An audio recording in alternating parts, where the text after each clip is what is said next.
नमस्कार दोस्तों, नर्सिंग के इस यूट्यूब चैनल पर आप सभी का स्वागत है। आज के वीडियो में हम लोग पढ़ने वाले हैं कार्डियोवास्कुलर सिस्टम का एक डिसऑर्डर जिसका नाम है डीप वेन थ्रोम्बोसिस। हम लोग इस वीडियो में जानेंगे डीवीटी के बारे में। डीवीटी क्या होता है, होने का क्या कारण है, किस वजह से होता है, किस में हो सकता है, रिस्क फैक्टर क्या है, साइन एंड सिम्टम्स, डायग्नोसिस और मैनेजमेंट जानेंगे इस वीडियो में। कार्डियोवास्कुलर सिस्टम से रिलेटेड वीडियो देखना चाहते हैं तो चैनल पर जाकर चैनल के प्लेलिस्ट में जाइएगा तो आप लोग को मिल जाएगा। इस वीडियो में हम लोग जानेंगे डीवीटी के बारे में कि डीवीटी होता क्या चीज़ है। डीवीटी का फुल फॉर्म होता है डीप वेन थ्रोम्बोसिस। ये 3 शब्द से मिलकर बना हुआ है। पहले बात करेंगे डीप वेन थ्रोम्बोसिस। डीप बोल सकते हैं कि ऐसा वेन जो कि लार्ज हो। डीप वेन, वेन क्यों? क्योंकि यह जो डिजीज है वेन में होता है। और थ्रोम्बोसिस क्या होता है? 2 चीज़ होता है, एक होता है थ्रोम्बस और एक होता है क्लोट। डिफरेंट क्या है इस चीज़ को थोड़ा सा समझ लेना। एक को लिखना यहाँ पर क्या चीज़, एक होता है थ्रोम्बस, थ्रोम्बस, और एक होता है क्लोटिंग, जो बोलते हैं ना हम लोग कि ब्लड क्लॉट हो गया, क्लॉट। इसमें डिफरेंट क्या है कि यदि ब्लड क्लॉट होगा विद इन बोल सकते हैं या फिर इन बोल सकते हैं कि इसके अंदर होगा ब्लड वेसल्स के, उसको बोलते हैं थ्रोम्बस। और आउटसाइड होगा ब्लड वेसल्स के क्लोट, तो उसको बोलेंगे क्लोट। समझ में आया? ये मान लो कि ब्लड हम लोग के ब्लड वेसल्स के अंदर ही क्लोट हो रहा है तो उसको क्या बोलेंगे? थ्रोम्बस बोलेंगे। और ब्लड वेसल्स के बाहर आके थक्का जम जा रहा है तो उसको क्या बोलेंगे? क्लोट बोलेंगे। तो ये जो डिजीज है थ्रोम्बस क्यों है? थ्रोम्बोसिस मतलब कि ये ब्लड वेसल्स के अंदर, किसके अंदर? ब्लड वेसल्स बोले या फिर वेन बोले, उसके अंदर में क्या हो रहा है? क्लोटिंग का फॉर्मेशन हो रहा है, क्लोट बन रहा है। वो भी कौन से में? वेन में, तो डीप वेन में। डीप वेन होता कहाँ पर है? तो बोल सकते हैं हम लोग कि लेग में होता है जो डीप वेन, जो पाँव का वेन है वहाँ पर जाकर क्या बन जाएगा? क्लोट बनेगा। ब्लड वेसल्स के अंदर थ्रोम्बस बनेगा, उसको क्या बोलेंगे? डीप वेन थ्रोम्बोसिस बोलेंगे। ठीक, इसका डिफिनेशन क्या है इस चीज़ को हम लोग समझेंगे। डिफिनेशन लिखे कि it is the disease in which there is formation of thrombosis in the deep vein. ये क्या है? डिजीज है। इस डिजीज कंडीशन के अंदर होता क्या है कि फॉर्मेशन होता है थ्रोम्बस का, मतलब कि इस क्लोट का फॉर्मेशन होगा। कहाँ पर होगा? तो डीप वेन में, स्पेशली लोअर एक्सट्रीमिटीज़ के जो वेन होता है उसमें होता है। याद रखना, क्वेश्चन पूछा जाएगा कि डीप वेन थ्रोम्बोसिस जो होता है उसमें किस वेन इंक्लूड होता है, कौन सा वेन शामिल होता है? तो बोलेंगे कि जो लोअर एक्सट्रीमिटीज हम लोग का होता है, जो लेग हो गया, पाँव का जो वेन हो गया, वहाँ पर क्या होगा? थ्रोम्बस का फॉर्मेशन होता है। यहाँ पर लिख लेना डीप वेन के बाद स्पेशली इन लोअर लेग, लिख लेना यहाँ पे स्पेशली इन लोअर लेग। ठीक, नेक्स्ट लिखें कि mostly occur due to lack of ambulation, जिसको स्टेसिस ऑफ ब्लड बोल दिए। ये होता क्यों है? डीप वेन थ्रोम्बोसिस होता क्यों है? इसका होने का कारण क्या है? तो लैक ऑफ एम्बुलेशन। एम्बुलेशन का मतलब होता है मूवमेंट। कोई भी पेशेंट मूवमेंट नहीं कर पाता है तो ब्लड उसके बॉडी में एक ही जगह रहेगा, मूवमेंट होगा। तो ऐसे मान लो कि हम घूम रहे हैं, टहल रहे हैं, तो मेरा बॉडी का जितना भी ब्लड है वो सर्कुलेट हो रहा है। हर एक ऑर्गन के पास सर्कुलेशन उसका अच्छे तरीके से प्रॉपर हो रहा है। और हम मूवमेंट ही नहीं करेंगे तो ब्लड पूरा सर्कुलेट नहीं हो पाएगा, जिसकी वजह से डीप वेन थ्रोम्बोसिस का, थ्रोम्बस का फॉर्मेशन होगा डीप वेन में। अब इसका रिस्क फैक्टर जानेंगे कि क्या क्या रिस्क फैक्टर है, किस पेशेंट में होने का चांसेस है। पोस्ट ऑपरेटिव प्रोसीजर जो होता है, पोस्ट ऑपरेटिव के बात करें, यदि कोई पेशेंट है जिसका कार्डियक सर्जरी हुआ है, हार्ट का कोई भी सर्जरी हुआ है और उसको 15 दिन के लिए बेड पर रख दिया गया है, क्योंकि उसका जब हार्ट का सर्जरी हुआ तो चल नहीं पाएगा भैया, और चल नहीं पाएगा तो उसका जो बॉडी है वो बॉडी में सर्कुलेशन प्रॉपर तरीक़ा से नहीं हो पाएगा। और सर्कुलेशन नहीं होने के कारण की वजह से क्या होगा कि जो ब्लड है वेन में स्टेसिस होने लगेगा। स्टेसिस का मतलब होता है कि वहाँ पर ठहरने लगेगा, रुकने लगेगा। उसके वजह से हो सकता है कार्डियक सर्जरी हो गया, उसके बाद एब्डोमेन का सर्जरी हो गया, पेल्विक सर्जरी हो गया, कोई भी सर्जरी की वजह से हो सकता है। पोस्ट सर्जरी के बाद प्रेगनेंसी में भी होता है। प्रेगनेंसी में क्यों होता है? तो stasis of blood in leg.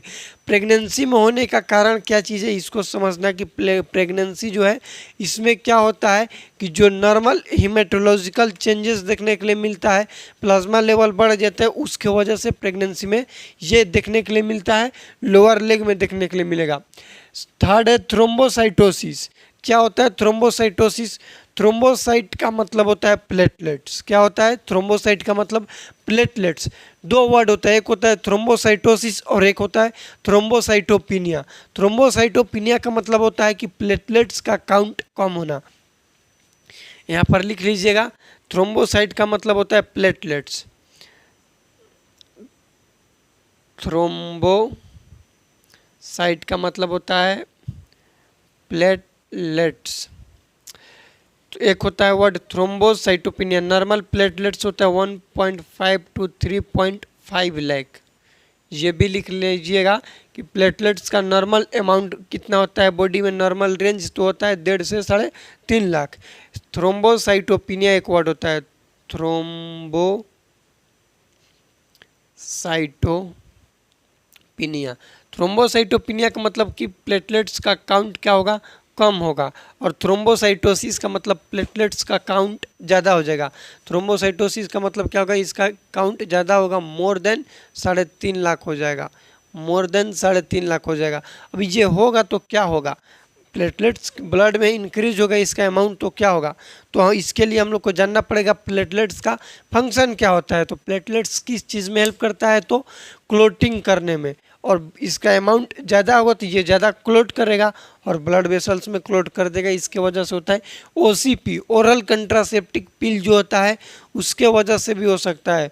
याद रखिएगा, OCP के बारे में डिटेल में वीडियो देखना चाहते हैं तो आप लोग मेथड ऑफ कंट्रासेप्शन का वीडियो देख सकते हैं। चैनल के कम्युनिटी हेल्थ नर्सिंग के प्ले लिस्ट में आप लोग को मिल जाएगा। नेक्स्ट है ट्रॉमा और न्यूरोलॉजिकल इंजुरी।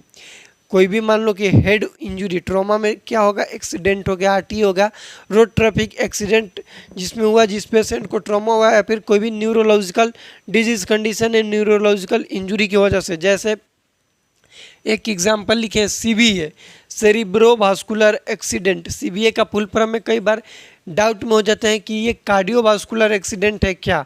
तो नहीं, CVA का मतलब होता है सेरिब्रोवास्कुलर एक्सीडेंट, जिसका दूसरा नाम होता है स्ट्रोक। क्या होता है स्ट्रोक? यदि ऐसा पेशेंट है तो उस पेशेंट में इमोबिलाइज्ड देखने के लिए मिलता है।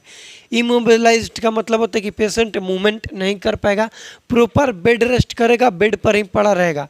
उसके वजह से भी क्या हो सकता है? क्लोट हो सकता है, कहीं पर भी हो सकता है, लेकिन डीप वेन में मोस्ट कॉमन होती है। इसकी वजह से इसका नाम है डीप वेन थ्रोम्बोसिस।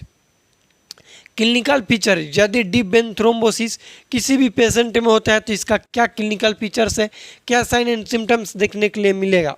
फर्स्ट है यूनिलेटरल एडिमा। जिस लेग में होगा उसमें क्या देखने के लिए मिलेगा? एडिमा देखने के लिए मिलेगा। स्वेलिंग होगा, वार्मथ होगा, मतलब वहाँ पर थोड़ा सा वार्मनेस फील होगा, गर्म हाथ लिखा होगा। टेंडरनेस, टेंडरनेस मतलब वहाँ पर कड़ापन, छुएंगे पल्पेट करेंगे तो क्या होगा? वहाँ पर थोड़ा सा टेंडर फील होगा। नेक्स्ट है काल्फ मसल पेन।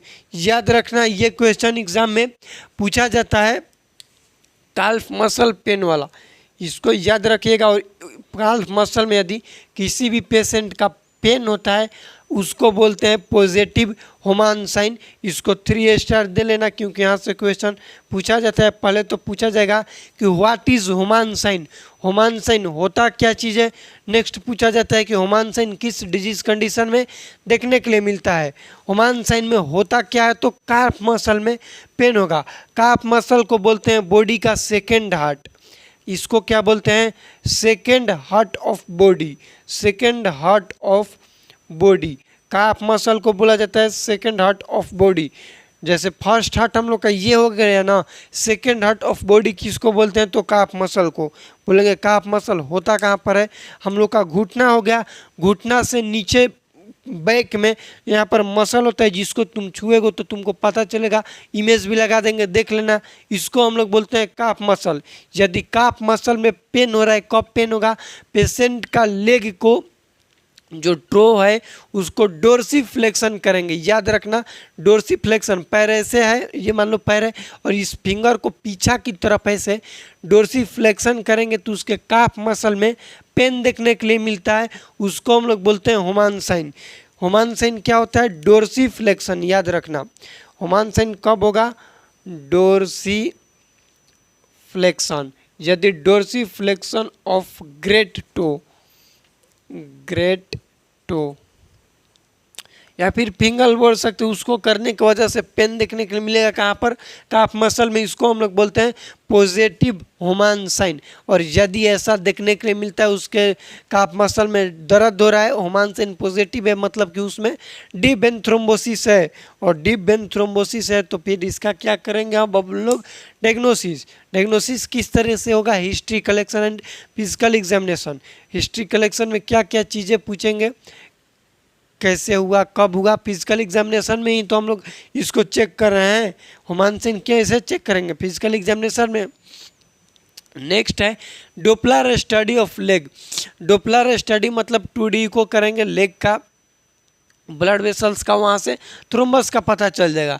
मैनेजमेंट में एंटीकोगुलेंट देते हैं। क्या देते हैं मैनेजमेंट में? एंटीकोगुलेंट। एंटीकोगुलेंट का काम होता है कि it prevent the formation of further thrombus. जो थ्रोम्बस है इसको फर्दर बॉडी में जमने नहीं देगा, प्रिवेंट करेगा उससे, उसको हम लोग बोलते हैं एंटीकोगुलेंट। एंटीकोगुलेंट दो होता है, एक होता है वारफेरिन और एक होता है हेपेरिन। वारफेरिन और हेपेरिन, हेपेरिन आईवी देंगे, इन्फ्यूज़न पंप से चला देंगे, ठीक। अब ये क्या है? हेपेरिन का अलग एक और टाइप होता है जिसको बोलते हैं LMWH। ये क्वेश्चन एग्जाम में अभी पूछा गया था नॉर्सेट प्रीलिम्स में कि जो LMWH है, लो मोलिकुलर वेट हेपेरिन, इसका देने का रूट क्या है? तो सबक्यूटेनियस देते हैं। यहाँ पर हालांकि हम लिखे हैं सबक्यूटेनियस देते हैं, 90 डिग्री देता है, एब्डोमेन पर देते हैं, एब्डोमेन पर दिया जाता है low molecular weight heparin. Next है कि जनरल इंस्ट्रक्शन नर्सेज क्या करेंगे? तो elevate leg on A small pillow. जो पिलो है उससे क्या करेंगे? पिलो पर थोड़ा सा उसके लेग को हम लोग एलिवेट करके रखेंगे। Immobilise the client. यदि किसी भी पेशेंट को डीप वेन थ्रोम्बोसिस है तो उसको अब हिलाना नहीं। जब मूवमेंट कराना था तब तो नहीं करा पाए, और नहीं करा पाए तो ऐसा डिजीज कंडीशन देखने के लिए मिला। अब डिजीज हुआ तो करने लगा। कई बार आप लोग ऐसा देखे भी होंगे कि क्या होता है कि जब मान लो हम लोग अपना ही एग्जाम्पल लेंगे कि हम लोग का एग्ज़ाम है, किसी भी एग्ज़ाम का हम लोग तैयारी कर रहे हैं, ठीक। जब पढ़ना है और एग्ज़ाम देना है तब तो नहीं पढ़ पाते हैं, और जब एग्ज़ाम में फेल हो गए तब दोबारा बहुत ज़्यादा मेहनत करते हैं। ऐसा कई बार होता है। तो ठीक उसी प्रकार से जब इस पेशेंट को मोबिलाइज होना था, चलना था, तब तो ये नहीं चल पाया, और जब ये डिजीज हो गया तब चलोगे तो कोई फ़ायदा नहीं है, और तुम्हारे अंदर कॉम्प्लिकेशन ही डेवलप करेगा। क्या डेवलप करेगा? To prevent इम्बोलस। इम्बोलस क्या होता है? तो मूवेबल थ्रोम्बस को इम्बोलस बोला जाता है। What is thrombus? The blood clot inside the blood vessels is known as thrombus. और मूवेबल थ्रोम्बस, जो ब्लड वेसल्स के अंदर ये थ्रोम्बस बना है, ये मूव करके यहाँ पे आएगा, यहाँ पर आएगा, हार्ट में जाएगा, लंग्स में जाएगा, इसको हम लोग क्या बोलते हैं? इम्बोलस बोलते हैं। तो ये एक जगह से दूसरे जगह थ्रोम्बस ट्रांसफ़र ना हो, मूव ना कर पाए, उससे प्रिवेंट करने के लिए क्या करेंगे? इमोबिलाइज करेंगे, पेशेंट को बोलेंगे कि तुम टहलो नहीं।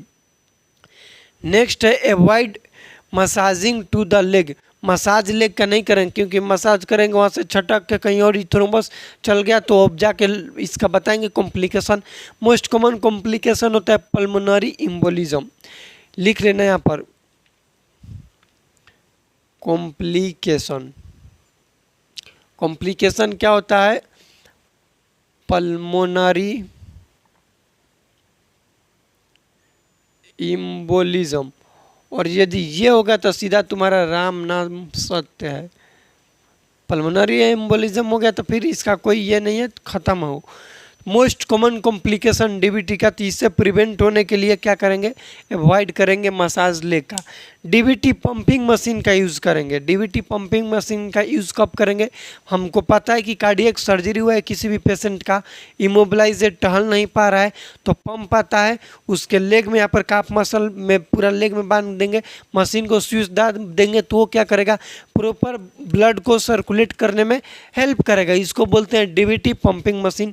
इसके वजह से यदि इसको हम लोग यूज़ करेंगे तो पेशेंट में ऐसा कंडीशन देखने के लिए नहीं मिलेगा। ये है हम लोग का डीबीटी, डीप वेन थ्रोम्बोसिस से रिलेटेड वीडियो में कुछ भी डाउट होगा तो कमेंट कीजिएगा। इस वीडियो को अपने दोस्तों के साथ शेयर जरूर कीजिएगा। मिलता है अगले वीडियो में, तब तक के लिए जय राम जी की।